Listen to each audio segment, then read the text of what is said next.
How's it, everyone? Welcome back to the channel. Welcome back to Yo Lazy Panda.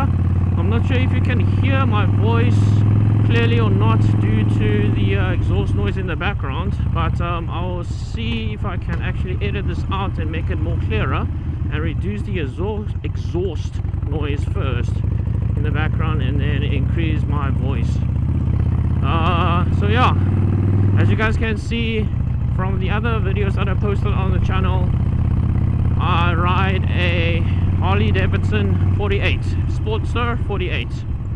Right, this is my first ever bike, and it's quite a unique experience, to be honest. I ride scooters, 150ccs, 125cc scooters all over, and then I decided to give myself a Harley-Davidson 48 as my bloody first bike instead of any other bikes that you see on the market. I really like the Harley-Davidson sound. Well, initially I don't. It was actually quite noisy, found it irritating. I prefer the sports bikes, but then, you know, the sports bikes are getting really dangerous. Saw way too many videos, and then you don't know, you always wanted to speed on the sports bike. Yeah, it's not saying that on the other bikes you don't, but mostly on the sports bikes you actually wanted to like just increase your speed and push the limits when the road is clear. But for Harley, it's a different story. It pulls like a diesel car, but it's slow as, yeah, slow AF. I'm not gonna lie. 160 maybe is the most that I can actually push this bike, because if I go any further I'll fly off due to the wind resistance, as my body is the windshield. There is nothing, as you can see in front. It's just a light speedo, that's about it. Nothing to block the wind.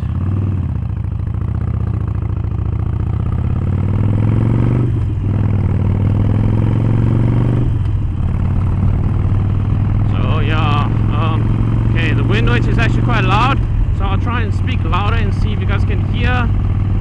Even though this is a testing video, if you guys can hear me, great. If you can't, then this is a riding video.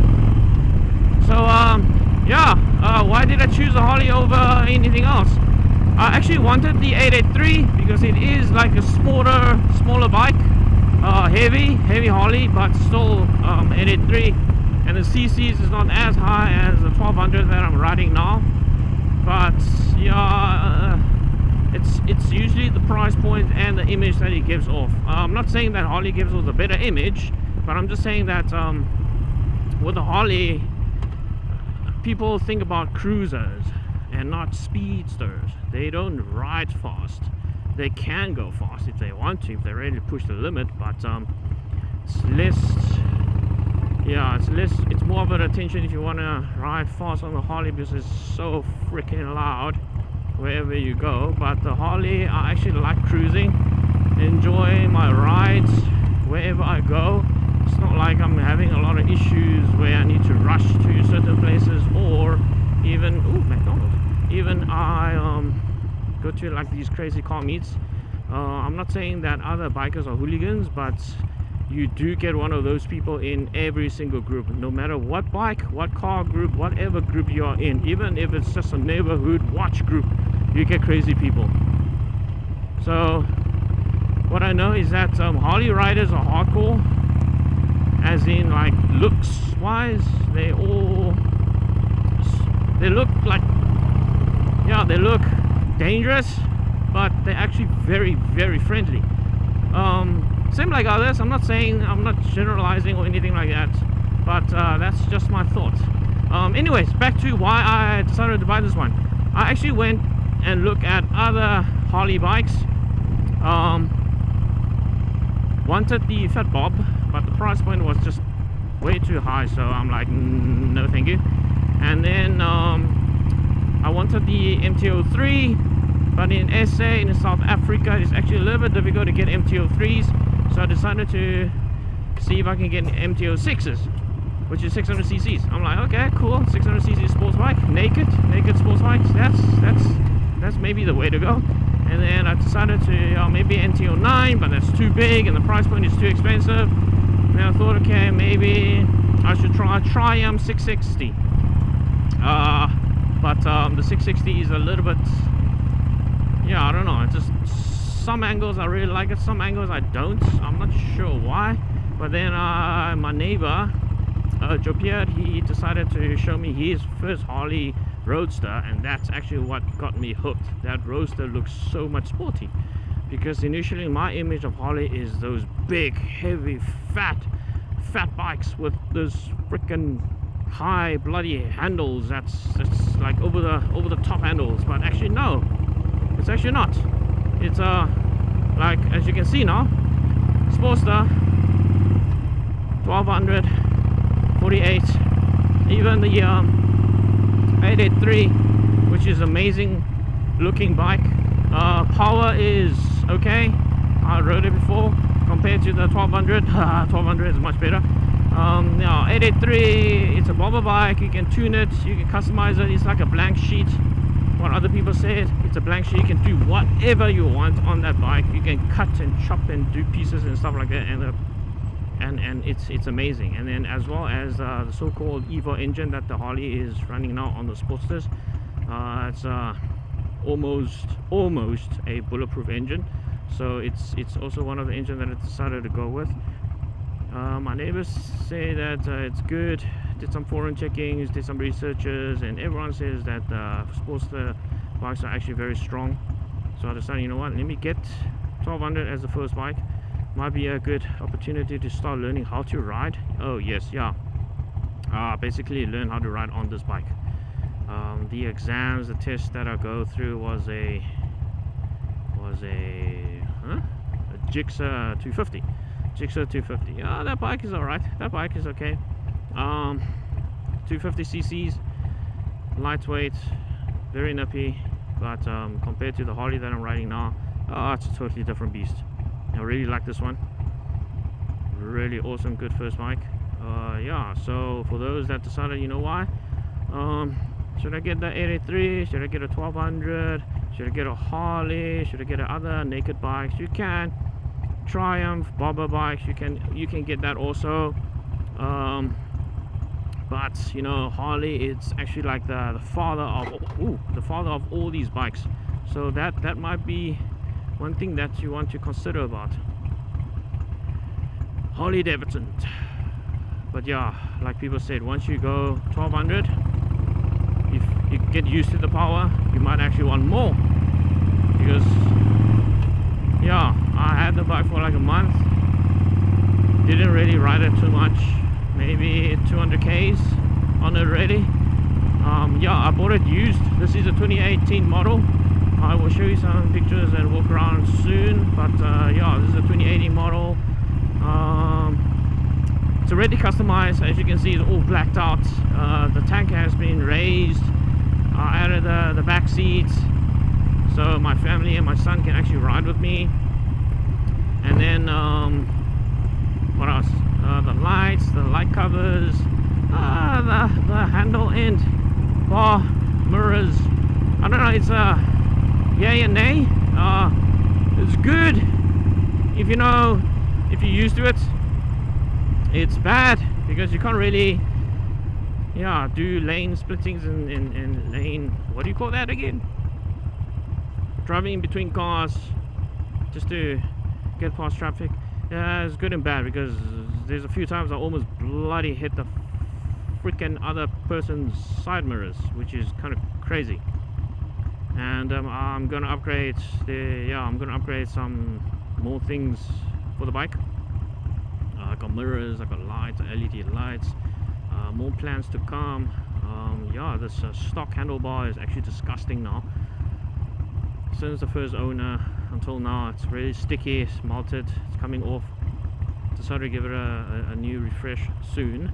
So remember to subscribe, hit the like button if you like this video or not. If you don't, maybe don't dislike it, just say why you don't like it.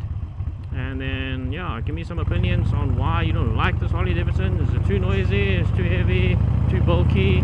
But as you can see, my one doesn't look bulky. It has a peanut tank, super bloody small tank, and due to the raised tank, the mileage, the fuel light comes on much earlier than what it's supposed to do. If it wasn't raised, I believe I should be able to do like 120 k's, 120 kilometers before the light comes on.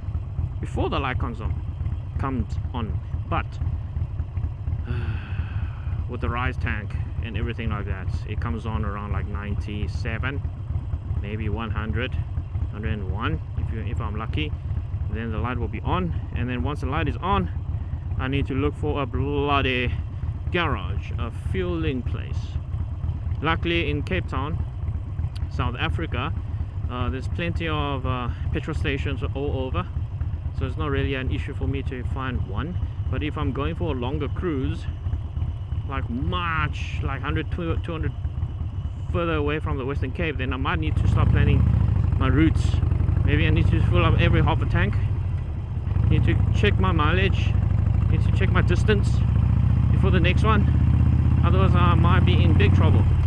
Oh yeah, another thing, holy shit, Harley Davidson is really heavy. I almost dropped the bike. Luckily with my son, even though he's 8 years old, he was able to actually just stop it before the bloody inertia went to the side. And yeah, unfortunately my exhaust touched the pavement, but it's at the bottom, so you can't really see it from the side. That actually stopped it a little bit for a split second before I started pushing it up. So yeah, it's very heavy, and if you're not used to it, especially when you have a passenger behind you, that's another issue that you need to consider for Harley Davidsons. If you really wanted to have a passenger, or you just want to have it just by yourself, if you're by yourself, you don't really need like a back seat or anything. You can just take it off, which is kind of fun. Yeah, I need to modify the seat so I can actually take it off and then just ride it myself, which is actually quite nice. But yeah, there will be more pros and cons, why I like this bike, why I don't, why I like the Harley, why is Harley's good, why is Harley's bad. Now there's a lot of opinions here and there from all over the internet. People like Harleys, people hate Harleys, people think Harley's a different beast. Harley's a different category of bikes, doesn't consider it as a bike, it's just a nuisance. While the the Harley riders think that other bikes are not hardcore bikes, they're just fast and yeah, just want to kill themselves. And Harley is a rider's bike, but to me a bike is a bike. If I have the opportunity to buy another bike now after buying this one, yeah, sure, I might, because it's fun, it's really fun. Riding is actually very fun. You just need to be very careful where you go, be on the lookout on every intersection, try not to kill yourself with speeding, especially try don't get rear-ended. That's another thing. People don't really see you, and if you are really like lane splitting and shit like that, then you just need to be extra careful where you're actually going, because some people, they hate when bikes go past them on the freaking streets and during traffics, because yeah. Oh, and another thing is, bloody hell, this engine is really hot. And yeah, compared to super bikes, the exhaust is on the outside like all the naked bikes, but this one is really hot. I really burned myself quite a few times. Same bloody spot. One of the spots actually healed, and then the other day I actually burned it again, but luckily I just lifted my leg before it went any worse, and there's a small bubble. Like right now my thigh is burning, and today is a really hot day. Today is like what, 30 degrees Celsius, maybe 28, 29 degrees Celsius in Cape Town. Super hot. So yeah, going to places, but yeah, anyways guys, let me know if you can hear me clearly or not. If you can't, I might have to readjust the mic or find another solution to actually sort this out. But yeah, this is just my small quick opinion why I got this bike, and you guys can hear my voice as well. I'll introduce myself at a later stage, but first I need to get to places.